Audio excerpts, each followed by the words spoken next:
समदोषः समाग्निश्च समधातुमलक्रियाः प्रसन्नात्मेन्द्रियमनः स्वस्थ इत्यभिधीयते। स्वस्थ इत्यभिधीयते अर्थात समदोषः समाग्निश्च, जिसके सभी दोष यानी कि त्रिदोष संतुलित हैं, जिसकी सभी अग्नियाँ संतुलित हैं, जिसकी सप्त धातुएं भी संतुलित हैं और जिसका मल आदि सभी क्रियाएं सम अवस्था में हैं। जो व्यक्ति प्रसन्न रहता है, जिसकी इंद्रिय आत्मा आदि सभी प्रसन्न रहते हैं, वही स्वस्थ कहलाता है। नमस्कार, मैं साध्वी देव योगिनी पतंजलि योगपीठ हरिद्वार से इंडिया टीवी में आप सभी का हार्दिक स्वागत है। आज हम प्रस्तुत हैं आपके सामने एक नए विषय को लेके, जो कि है यूटीआई यानी कि मूत्र कृच्छ्रता। यूटीआई एक ऐसी समस्या है जो हमारे शरीर में बैक्टीरिया के इन्फेक्शन के कारण उत्पन्न होती है। इसके और भी कई कारण हैं, जैसे कि शरीर में पित्त का अधिक मात्रा में बढ़ जाना, हमारे शरीर में पानी का इंटेक कम होना। इन तीन के अलावा कुछ कुछ गौण कारण और हैं, पर मुख्यतः ये तीन कारण माने जाते हैं। तो आइए आज इसी समस्या का समाधान जानेंगे हम यौगिक रूप में। प्रारंभ करते हैं यौगिक अभ्यासों से। सर्वप्रथम हम खड़े होकर कुछ अभ्यास करेंगे, जिससे हमारी किडनी स्वस्थ रह सके, एक्टिव रह सके और हमारे यूरिनरी ब्लैडर को भी स्वस्थ रख सके। सूर्य नमस्कार का अभ्यास प्रारंभ करते हैं नमस्कार आसन से। सर्वप्रथम नमस्कार आसन, फिर ऊर्ध्व हस्तासन, धीरे धीरे सामने झुकते हुए पाद हस्तासन, एक पैर को पीछे ले जाते हुए अश्व संचालन आसन, दोनों पैरों को पीछे ले जाते हुए पर्वतासन की स्थिति में आ जाएंगे। पर्वतासन के बाद करेंगे साष्टांग आसन। साष्टांग आसन में शरीर के 8 अंग नीचे जमीन को छूते रहेंगे, बाकी पूरा शरीर ऊपर उठा रहेगा। साष्टांग आसन के बाद करेंगे भुजंग आसन। भुजंग आसन के बाद फिर से वापस ऊपर पर्वतासन में, पर्वतासन से अश्व संचालन आसन, अश्व संचालन आसन से पाद हस्तासन। पाद हस्तासन में कोशिश करें कि आपका नाक घुटनों से टच हो। पाद हस्तासन के बाद ऊर्ध्व हस्तासन, ऊर्ध्व हस्तासन के बाद वापस नमस्कार आसन। इसे तीव्र गति से भी कर सकते हैं। आपका शरीर जितना तीव्र गति से व्यायाम करेगा, आपका शरीर उतना ही एक्टिव रहेगा, एनर्जेटिक रहेगा। फिर से एक बार अभ्यास करेंगे।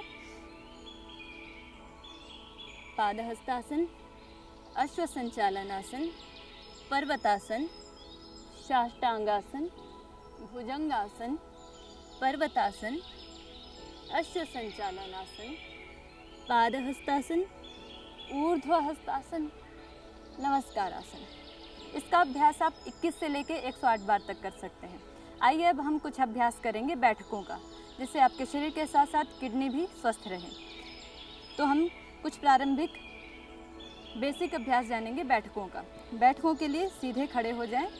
हम साधारण बैठक करेंगे। सबसे पहले हाथों को कुछ यूँ स्थिति में बनाते हुए 1, 2, इसका नाम है साधारण बैठक। 3, 4, 5, 6, इसी तरह और भी 8 बैठकें हैं। पारंपरिक तरीके से जो हम बैठकों का अभ्यास जानते हैं, उसमें 8 बैठकें आती हैं। ये पहली बैठक है। पहली बैठक जो नहीं कर पाते हैं उनके लिए अर्ध बैठक आती है, जैसे इस प्रकार। इसमें पूरा नहीं बैठते हैं, आधा ही बैठते हैं। 1, 2, 3, ये आपके घुटनों को भी पूर्ण स्वस्थ रखने में आपकी मदद करती हैं। और इससे पहले जो आपको बताई वो है साधारण बैठक। अंतिम बैठक का अभ्यास करते हैं, वो है हनुमान बैठक। पैरों को इस प्रकार खोल लेंगे, दोनों हाथ कंधों पे रखेंगे और दोनों तरफ बारी बारी से बैठेंगे। प्रारंभिक योग अभ्यासी इसका अभ्यास न करें, अन्यथा हानि हो सकती है। जिनका अभ्यास हो गया हो वही करें। 1, 2, 3, 4, इस प्रकार आप 21 से लेके 50 बार या इससे अधिक भी कर सकते हैं, जिससे आप बल बढ़ाने के साथ साथ अपने शरीर के, पेट के सब ऑर्गन्स को स्वस्थ रख सकते हैं। और जो भी आप पानी पीते हैं, खाना खाते हैं, वो सब अच्छे से डाइजेस्ट होगा और आपका शरीर स्वस्थ रहेगा। आइए अब इसके बाद जानते हैं दंड का अभ्यास। परंपरागत रूप से 8 बैठकों और 12 दंडों का अभ्यास किया जाता है। दंड का अभ्यास सीखते हैं। सर्वप्रथम इस प्रकार सामने झुकते हुए हाथ नीचे लगाएं, दोनों पैरों को पीछे खोलिए। इस आसन की स्थिति से आते हुए सामने हाथों पर बल देते हुए नीचे झुकेंगे, ऊपर उठेंगे और वापस उसी स्थिति में आ जाएंगे। इससे आपके पेट के सभी अंग, लीवर, पैनक्रियाज, किडनी सभी स्वस्थ होते हैं और आपका खाया पिया सब आसानी से डाइजेस्ट हो जाता है। आपका शरीर जितना व्यायाम करेगा, आपका खाया हुआ उतना ही आपको लगेगा। कहते हैं कि खाया हुआ अपना नहीं होता, पचाया हुआ अपना होता है। तो आप जो खाएं, जो पिएं, वो आपके शरीर में लगे, आपको पोषण दे। इसके लिए प्रतिदिन योगाभ्यास कीजिए, योग को अपना स्वभाव बनाइए। तो इस प्रकार अपनी किडनी को स्वस्थ रखने के लिए आप प्रतिदिन सूर्य नमस्कार का अभ्यास किया करें, बैठकों का और दंड का अभ्यास किया करें। आइए अब हम कुछ बैठकर और लेटकर आसनों का अभ्यास करेंगे, जो आपकी किडनी के लिए अच्छे के साथ साथ बहुत ही फायदेमंद है। किडनी के साथ साथ आपके यूरिनरी ब्लैडर को भी स्वस्थ रखने में ये बहुत ही कारगर है। सबसे पहले करेंगे हम मंडूकासन, जो कि आपका किडनी के साथ पेनक्रियाज, लीवर, पेट, आंतों को सबको स्वस्थ रखने में फ़ायदेमंद है। अभी हम प्रारंभ करते हैं मंडूकासन से।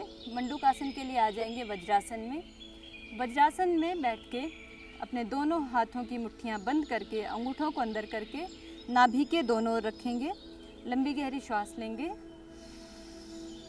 श्वास बाहर, पेट को अंदर खींचेंगे और सामने झुक जाएंगे। इसी आसन को आप कपालभाति के साथ साथ करें तो आप बेहद ही आश्चर्यजनक लाभ पाते हैं। आप सामान्य केवल आसन करते हैं तब तो आपको लाभ मिलता ही है, परंतु प्राणायाम और आसन का जो यौगिक सम्मिश्रण है उससे आप दुगना लाभ जल्दी पा सकते हैं। कपालभाति के साथ कीजिए मंडूकासन।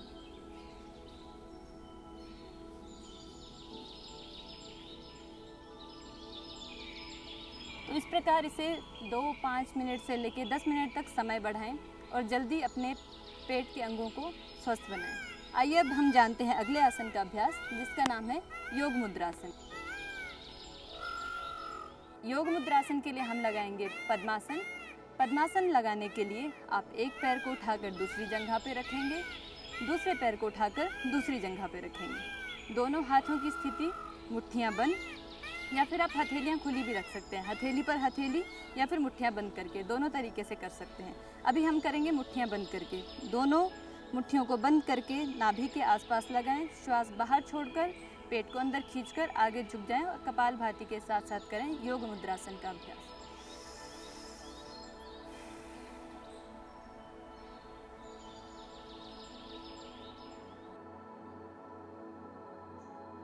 जिनमें फ्लेक्सिबिलिटी अच्छी हो वो कोशिश करें कि उनकी ठोड़ी ज़मीन को छू जाए।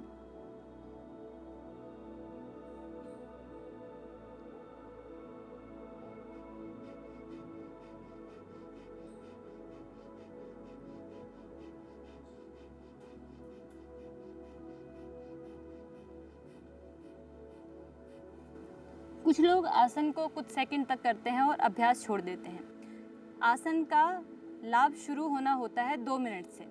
आप 2 मिनट से पहले ही छोड़ देंगे तो आपको ऐसा लगेगा कि आसन किया भी और कुछ हुआ भी नहीं। तो आसन का अभ्यास शुरू करें 2 मिनट से लेके आप जितना अधिकतम कर सकते हैं। कम से कम जो रोग से पीड़ित हैं वे 10 मिनट तो प्रतिदिन करें। आइए अब हम जानते हैं अगले आसन का अभ्यास, जिसका नाम है वक्रासन। वक्रासन के अभ्यास के लिए आप करेंगे, बाएं पैर को उठाकर घुटने से मोड़ लीजिए, दाहिने हाथ को सामने से पैर के साइड से लेते हुए दूसरे पैर के घुटने के पास पकड़िए और दूसरा हाथ आपका एकदम सीधे पीछे एक रेखा में रहेगा और गर्दन भी पूरी पीछे। सामने वाले पंजे को तान कर रखें, गर्दन को जितना अधिक हो सके उतना पीछे मोड़ें, कमर को भी एकदम सीधा रखें। आप आसन की स्थिति को यानी कि मेथड को जितना अच्छे से करेंगे आप उतना ही जल्दी लाभ पाएंगे। आइए कपालभाति के साथ करते हैं वक्रासन।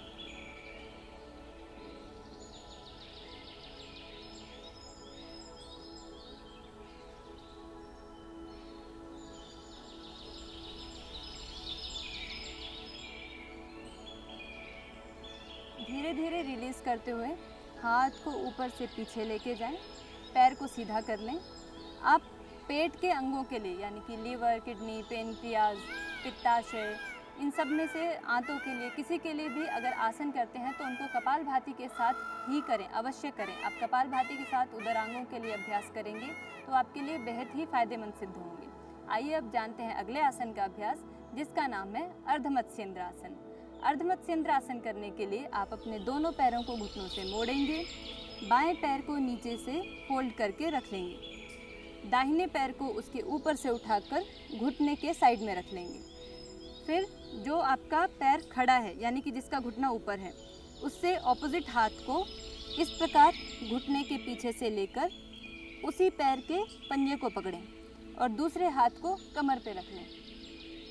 यदि पेट अधिक बढ़ा हुआ है, कोई और गंभीर समस्या आप पूरा नहीं कर पा रहे हैं, तो ज़मीन पे भी हाथ रख सकते हैं, या आप उतना भी नहीं कर पा रहे हैं तो आप इतना भी रह सकते हैं। पर कोशिश करें कि आप हाथ से इस पोजीशन को तो ले लें जिससे आपके उदरांगों पर दबाव पड़े, आपके पेट पे प्रेशर पड़े और उनकी मसाज हो सके, ताकि वे और स्वस्थ बने। आप जितना जिससे एक्सरसाइज कराएंगे वो चीज़ उतनी ही स्वस्थ होती है। आप जितना शरीर को व्यायाम देंगे, शरीर उतना ही पुष्ट और बलवान बनेगा। वैसे ही आप अपने शरीर के अंगों को जितनी मसाज देंगे, जितना उनकी एक्सरसाइज कराएंगे, जितनी मसाज करेंगे, वे उतने ही स्वस्थ, सबल और पुष्ट बनेंगे। तो आइए एक बार करते हैं सही तरीके से अर्धमत्स्येंद्र आसन का अभ्यास कपालभाति के साथ साथ।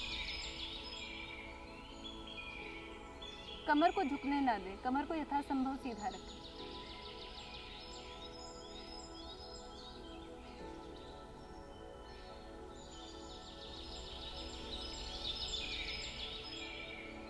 धीरे धीरे वापस आ जाएं, हाथ को नीचे रखें, दूसरे हाथ को पीछे ले जाते हुए पैरों को रिलैक्स कर लें।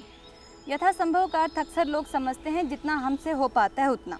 यथासंभव का अर्थ होता है जितना हम कर सकते हैं उससे थोड़ा अधिक, ताकि हम धीरे धीरे अपना प्रयास बढ़ा के और अपनी कैपेसिटी और बढ़ाएं। आप जितना कर सकते हैं उतना ही करेंगे तो आपकी कैपेसिटी कैसे बढ़ेगी। इसलिए यथासंभव का अर्थ है जितनी आपकी कैपेसिटी है डेली उससे थोड़ा अधिक करें, ताकि आपका सामर्थ्य बढ़ता जाए। आइए अब करते हैं अगले आसन का अभ्यास, जो कि है गोमुखासन। गोमुखासन करने के लिए आप दोनों पैरों को फिर से घुटने से मोड़कर ऊपर उठा लेंगे और एक दूसरे को क्रॉस करते हुए एक पैर का घुटना नीचे और दूसरे का ऊपर रखते हुए दोनों घुटने एक दूसरे के ऊपर आ जाएंगे। अपने पैरों को एकदम अपने पास चिपका लें। एकदम सही पोजीशन इसकी ये होती है कि आप नीचे वाले पैर की एड़ी पे बैठ जाएं। पर जो लोग नहीं बैठ पाते हैं वो इसका अभ्यास ऐसे भी कर सकते हैं कि दोनों पैर ऐसे रहें। इसका सही अभ्यास है पैर की एड़ी पे बैठना। अब पैरों की ये स्थिति रहेगी और हाथों की स्थिति में हम देखेंगे जो पैर आपका ऊपर है उसी हाथ को ऊपर से ले जाते हुए धीरे धीरे पीछे कर देंगे जितना आप कर सकते हैं, और दूसरे हाथ को जो पैर नीचे है उस हाथ को धीरे धीरे पीछे से ले जाते हुए दोनों हाथों को परस्पर पकड़ लेंगे। इस प्रकार आपके आंत पे, आपकी किडनी पे, आपके अग्नाशय पे पूरा प्रेशर पड़ता है और वो उनका एक तरह से सहज व्यायाम होता है। आइए करते हैं गोमुखासन का अभ्यास कपालभाति के साथ।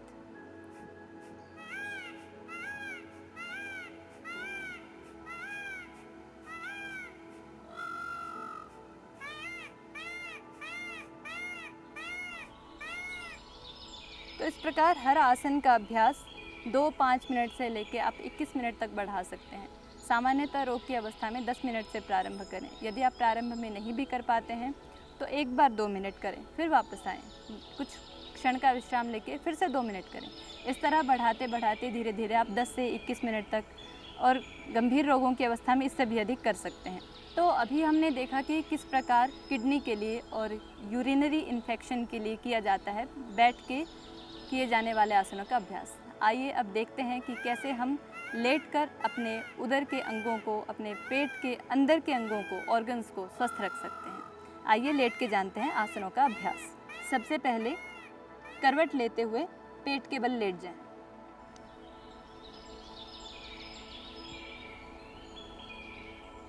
पेट के बल लेटकर हम करेंगे शलभासन का अभ्यास।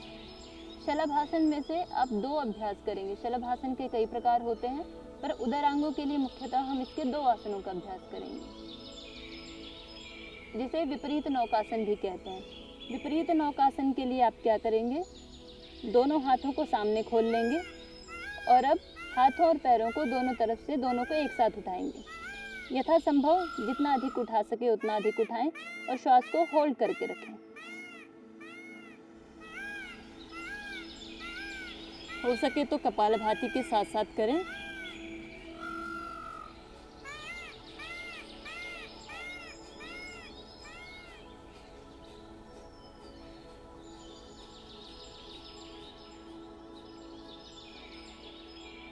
इस प्रकार जब आप अपने उदर के अंगों को व्यायाम देते हैं तो उसे भी लगता है कि मेरा भी कोई ध्यान रखने वाला है। जब आप अपने पेट में कुछ भी उटपटांग डालते रहते हैं, अपने मनमानी चीज़ें खाते हैं, पीते हैं, तो शरीर के अंगों को भी ऐसा लगने लगता है कि उनका कोई ध्यान रखने वाला नहीं, तो वो भी आसानी से बीमार पड़ने लगते हैं। आप उन्हें डेली एक्सरसाइज दें, मसाज दें, उनका ध्यान रखें। आप जितना अपने अंगों का ध्यान रखेंगे, ख्याल रखेंगे, वो उतनी ही अधिक उम्र तक आपका साथ देंगे। तो इस प्रकार हमने जाना शलभासन का एक प्रकार। शलभासन के दूसरे प्रकार के लिए आप दोनों हाथों को पीछे ले जाएंगे, पीछे ले जाकर हाथों को भी तानेंगे और पैरों को भी ऊपर उठाएंगे और साथ में करेंगे कपालभाति का अभ्यास।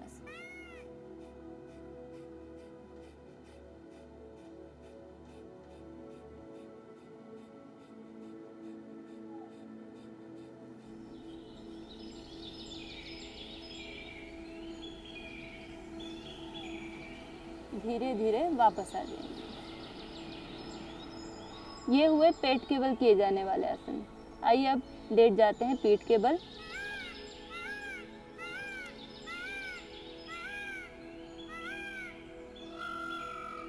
पीठ के बल लेटकर आप एक तो करेंगे उत्तान पादासन। उत्तान पादासन के लिए आप दोनों पैरों को घुटनों से मोड़कर ऊपर उठा लें। हल्का सा अपने हाथों से नितंबों के पास सहारा दें और अपने पैरों को 30 डिग्री के कोण पर उठा लें और साथ में करें कपालभाति।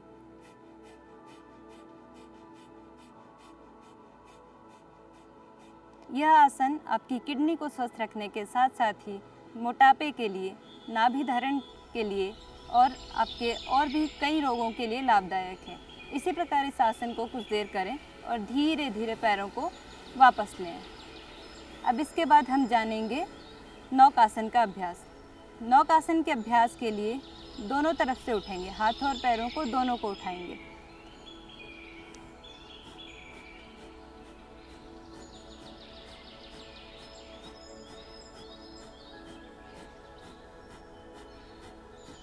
वापस। यह आसन आपके पेट को स्वस्थ रखता है, आपके डाइजेशन को अच्छा करता है, आपकी किडनी को क्लीन करता है, आपकी यूरिनरी ब्लैडर को इन्फेक्शन से दूर करता है, आपकी आंतों को कार्य करने में सक्षम बनाता है और एक ख़ास बात कि यह भूख बढ़ाता है। कुछ लोगों को खाया हुआ डाइजेस्ट नहीं होता और फिर भूख भी नहीं लगती। तो इस आसन से आपका खाना डाइजेस्ट भी होगा और आपको अच्छे से खुलकर भूख भी लगेगी। तो इस प्रकार हमने जाना लेट कर किए जाने वाले आसनों का समूह किडनी के लिए, किडनी को स्वस्थ बनाने के लिए और लंबी उम्र तक एक्टिव रखने के लिए। आइए अब हम बाईं करवट लेकर उठकर बैठेंगे और जानेंगे आगे के अभ्यास।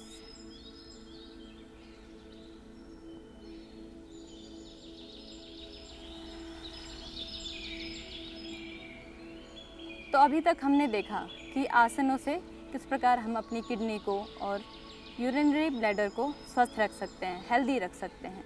लंबी उम्र तक आप अपने अंगों से साथ पा सकते हैं। आइए अब हम जानते हैं प्राणायाम के कुछ अभ्यास जो आपकी किडनी को स्वस्थ रख सकते हैं, तरोताज़ा, तथा जब आपको ज़रूरत हो तब आपके काम आ सके, यानी कि स्वस्थ रह सके। तो हम प्रारंभ करेंगे भस्त्रिका प्राणायाम से। भस्त्रिका प्राणायाम के लिए आप जैसे आपको सुविधा हो उस आसन में बैठकर सुखासन, सिद्धासन, या फिर आपको कोई अधिक समस्या हो तो आप इस प्रकार पैर खोलकर भी कर सकते हैं। आप इस प्रकार भी ज़मीन पर ना बैठ पाएँ तो आप चेयर पे बैठ के भी कर सकते हैं। यदि आप वो भी ना कर पाएँ, आपकी अवस्था बहुत ही ख़राब है, तो आप लेट कर भी कर सकते हैं, पर जितना आपका सामर्थ्य हो उतना। यदि आप बैठ सकते हैं तो बैठ के ही करें, प्रमाद ना करें, आलस्य ना करें। हम करेंगे सामान्य सुखासन में बैठकर भस्त्रिका प्राणायाम। भस्त्रिका प्राणायाम के लिए सामान्य ज्ञान मुद्रा बनाकर दोनों घुटनों पर रख लें। ज्ञान मुद्रा के लिए आप कनिष्ठा और अंगूठे के अग्रभाग को मिलाएंगे। दोनों हाथों को घुटनों पर इस प्रकार रखकर लंबी गहरी श्वास लेंगे और लंबी गहरी श्वास छोड़ेंगे।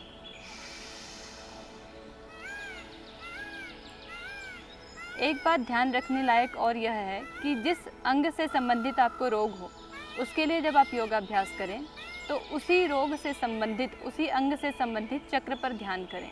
जब आप किडनी के लिए योगाभ्यास करें तो आप अपने मणिपुर चक्र पर ध्यान को टिकाएं। आप यूरिनरी ब्लैडर के लिए योगाभ्यास करें तो उस समय आप अपने मूलाधार चक्र पर, स्वादिष्ठान चक्र पर ध्यान टिकाएं।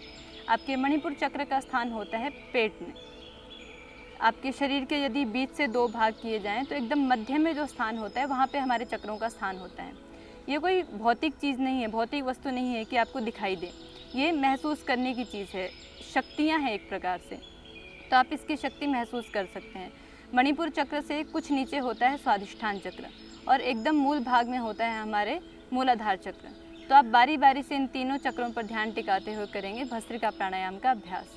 लंबी गहरी श्वास भरें और लंबी गहरी श्वास छोड़ें।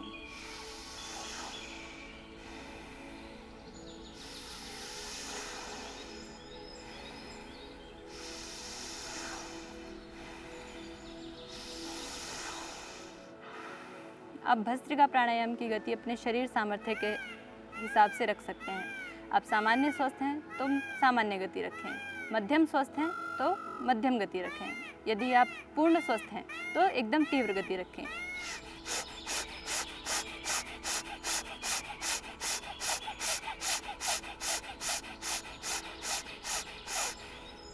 ध्यान रहे कि चेहरे के हाव भाव न बिगड़ें। आपके कंधे सामान्यतः जितने हिलने चाहिए उतने ही हिलें। आप प्रयासपूर्वक इन्हें अधिक ना हिलाएं, इस प्रकार ना करें, इस प्रकार नहीं करना है। सामान्यतः जितना शरीर में श्वास प्रश्वास की वजह से गति होती है बस केवल उतना ही रखें। आइए अब हम करते हैं अगला अभ्यास कपालभाति, जो कि आपकी किडनी के लिए सबसे अच्छा है। कपालभाति के अभ्यास के लिए आप इसी प्रकार ज्ञान मुद्रा में बैठेंगे, सुखासन या किसी भी आसन में बैठ सकते हैं और उसके बाद श्वास को केवल बाहर छोड़ने पर ध्यान देना है। अंदर जितनी श्वास सहज सामान्य रूप से आ जाए उतना हर 1 सेकंड में 1 स्ट्रोक लेने का प्रयास करेंगे।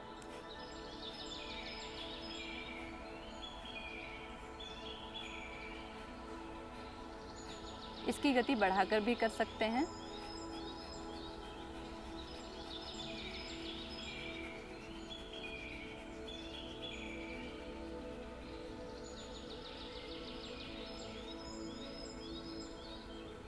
किडनी के अभ्यास के लिए और यूरिनरी ब्लैडर के अभ्यास के लिए आप इसका अभ्यास आधे घंटे तक कर सकते हैं। आप जितना अधिक कपालभाति करेंगे आपके उदर के अंग, आपकी किडनी, आपके अंदर के सारे अंगों की शुद्धि उतने ही अच्छे से होगी। आप जितना अपने शरीर को डिटॉक्स करना चाहते हैं उतना ही अधिक कपालभाति करें। कपालभाति करने से माथे पे एक चमक आती है, आपका ब्लड प्योरीफाई होता है, आपका हीमोग्लोबिन बढ़ता है और साथ ही साथ आपकी kidney, urinary bladder, pancreas, liver आदि सब स्वस्थ रहते हैं। कुछ और सेकंड करेंगे कपालभाति का अभ्यास।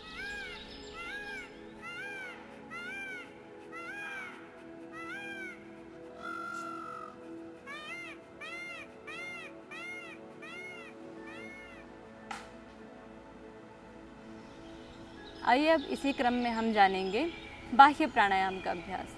ये आपके मूलाधार चक्र को पूर्णतः स्वस्थ रखने में कारगर सिद्ध होता है।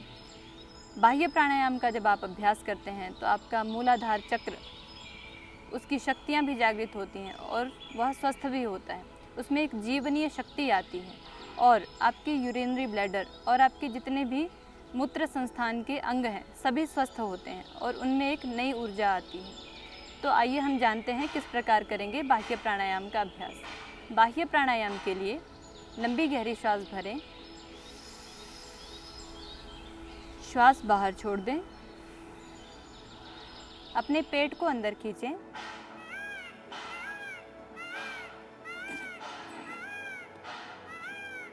पेट को अंदर खींचकर आपको 3 बंध एक साथ करने हैं।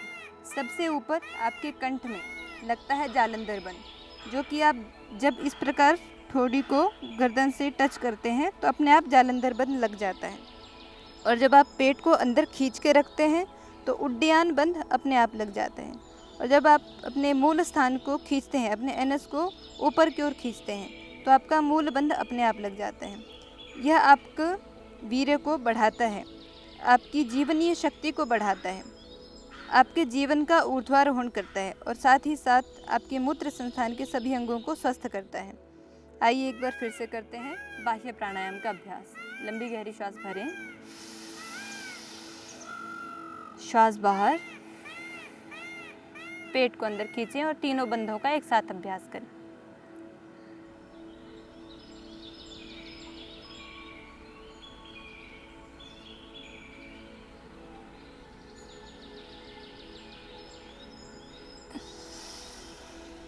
धीरे धीरे श्वास अंदर लेंगे। तो इस प्रकार हमने जाना कि किस प्रकार किया जाता है बाह्य प्राणायाम।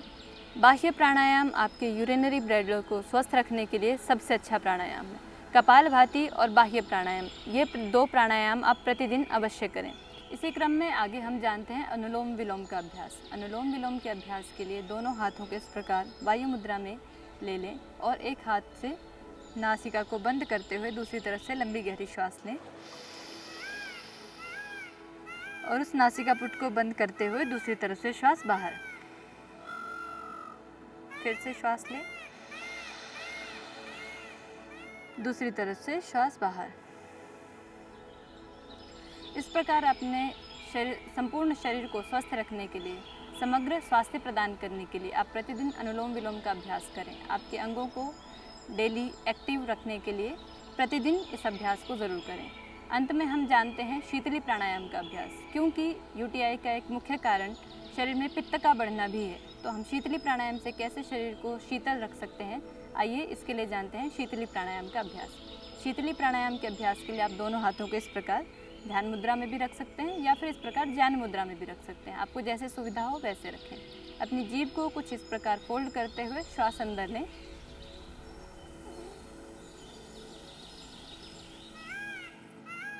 जालंधर बंद लगाएं,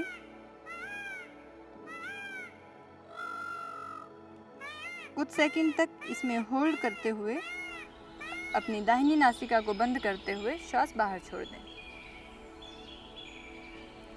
तो ये हुआ प्राणायामों के अभ्यासों का समूह जो कि आपकी किडनी और यूटीआई के लिए बताया गया। आइए अब इसी के अगले क्रम में हम जानते हैं आयुर्वेद को औषधि, प्राकृतिक चिकित्सा और हमारा आहार यानी कि पथ्य और अपथ्य। प्राकृतिक औषधि में आप इसके लिए प्रयोग कर सकते हैं ट्राई घनवटी, कोरी घनवटी, लौकी घनवटी। इसी के साथ साथ प्राकृतिक चिकित्सा में आप इसके लिए किडनी बस्ती ले सकते हैं, बर्फ़ का ठंडा सेक ले सकते हैं और इसके लिए हॉट कोल्ड कंप्रेशन भी ले सकते हैं। इसी के साथ साथ अब आगे आप जानेंगे यूटीआई के लिए पथ्य और अपथ्य आहार। पथ्य आहार यानी कि जो भोजन आपको लेना चाहिए। यूटीआई की समस्या में आपको ठंडे पदार्थ ज़्यादा लेने चाहिए। ठंडे का अर्थात शीतल, जो आपके शरीर में शीतलता बढ़ाएं, जैसे कि लौकी जूस, नीम का जूस, एलोवेरा, छाछ, जौ का दलिया। हफ्ते में कम से कम एक बार जौ का दलिया अवश्य खाएं। हो सके तो उसे रात को छाछ में पका लें और अगले दिन पूरा दिन जब जब आप भोजन करें तो भोजन की बजाय यही करें, उसे पानी के साथ मिलाकर चबा चबा कर खाएँ। कुलत्थ की दाल खाएँ या फिर पीपल, नीम, शीशम और इसके साथ साथ दूर्वा घास का रस और दूधी, इन सब औषधियों का प्रयोग आप कर सकते हैं। ये सब आपके पथ्य आहार में आते हैं। और इसके साथ साथ आप जानते हैं अपथ्य आहार, जैसे कि तली भुनी चटपटी चीज़ें, खट्टी चीज़ें, ठंडी चीज़ें, इस सब प्रकार का भोजन आप छोड़ दें। फल और सब्जियां अधिक खाएं। कुछ दिन के लिए आप सामान्य जो भोजन खाते हैं वो भी छोड़ दें। नमक और चीनी का प्रयोग छोड़ दें। अधिक से अधिक फलों का सेवन करें। सलाद को अपने भोजन में अधिक बढ़ाएं। आइए अब अंत में हम जानते हैं कि किस प्रकार एक्यूप्रेशर के माध्यम से हम समाधान कर सकते हैं यूटीआई की समस्या का। एक्यूप्रेशर के लिए आप सबसे पहले अपने दोनों हाथों को आगे लाएं। हमारे शरीर में, हाथों में हमारे शरीर के रिफ्लेक्सिव पॉइंट होते हैं। किडनी के पॉइंट्स को दर्शाते हैं। एक तो ये बीच का पॉइंट, आप इसका पता कैसे लगाएंगे, ये लास्ट वाली उंगली को इस प्रकार मोड़कर सेंटर तक लाएं, टेढ़ा कर्व करके, और जहाँ पर जिस पॉइंट में सेंटर में आता है ये किडनी का पॉइंट है। एक ये पॉइंट और ये पॉइंट, इन दोनों पॉइंट्स को उंगली के एकदम ऊपर कॉर्नर पे आप इन दोनों पॉइंट्स को किडनी को स्वस्थ रखने के लिए और यूटीआई को दूर रखने के लिए प्रयोग कर सकते हैं। इन दोनों पॉइंट्स को 5 से 10 मिनट या अधिक समस्या हो तो इससे अधिक देर भी दबा सकते हैं। इस प्रकार दोनों को दबाएं। दोनों हाथों में इसी प्रकार से आप दबा सकते हैं। इसी के साथ साथ पैरों में अगर देखा जाए तो यही पॉइंट, जैसे आपका यहाँ पे हाथ में लास्ट वाली उंगली के टॉप पे था, उसी प्रकार पैर की भी लास्ट वाली उंगली के टॉप पर ये किडनी का पॉइंट है। तो आप यूटीआई की समस्या के लिए और किडनी से संबंधित समस्याओं के लिए इस पॉइंट को भी दबा सकते हैं। इसी के साथ साथ जिस प्रकार हाथ के एकदम बीचों बीच इसका स्थान था, पैर के भी एकदम इसी स्थान पे किडनी का पॉइंट होता है। तो हाथों और पैरों में इसी प्रकार से आप एक्यूप्रेशर करके अपने रोगों से समाधान पा सकते हैं। तो देखा आपने किस प्रकार आप इतने आसान से यौगिक समाधानों से निजात पा सकते हैं यूटीआई और किडनी की समस्या से। इस सत्र में इतना ही। अगली बार फिर प्रस्तुत होंगे आपके सामने एक नए विषय को लेकर। तब तक देखते रहिए इंडिया टीवी। नमस्कार।